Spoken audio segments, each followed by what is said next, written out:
Lal, falenderoj sinqerisht për kohën dhe opinionet e vyera që ndat me Balkan Talks në Euronews Albania. Të falenderoj. Të falenderoj.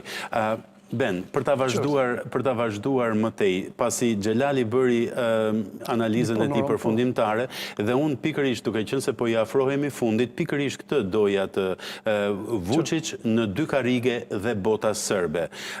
Gjykuar nga realiteti, ndonë se tejet kompleks siç e diskutuam deri më tani, a erdhi momenti që Serbia nuk mund të rri më në dy karrige, por duhet të marrë një vendim se nga do shkoj dhe si do të shkoj? Po, duhet të ndajmë pak gjëra. Një vend i cili e proklamon individualitetin shtetëror si vend neutral, gjithmonë do përballesh me këtë situatë, po është ndryshe rasti Zvicrës, ishte ndryshe rasti Ukrainës dhe është krejt ndryshe rasti Serbisë.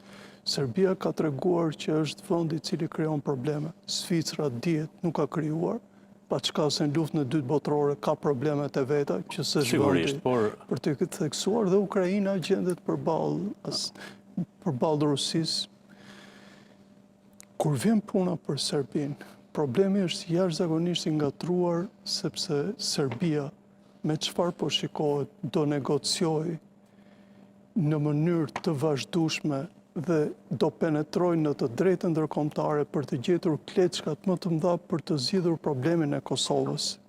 Sepse ju e dini, problemi i Kosovës është problemi final i tyre për të integruar, nëse nuk do ashtu. A do të qëndrojnë dy karrige? Gjithmonë do të qëndrojnë.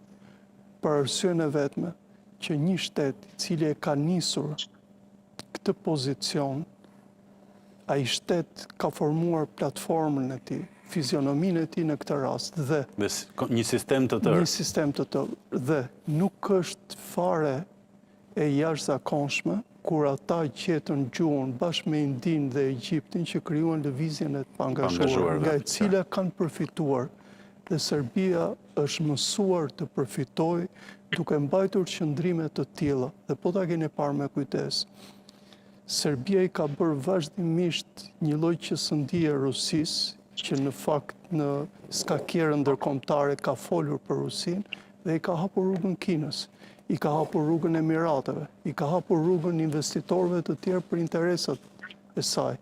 Ndërkohë që në momentet kur është gjendur përballë fizionomisë së vet moderne, i ka hapur flatrat drejt Bashkimit Evropian. Është kjo lloj situate që atje, nëse ideologjia e botës serb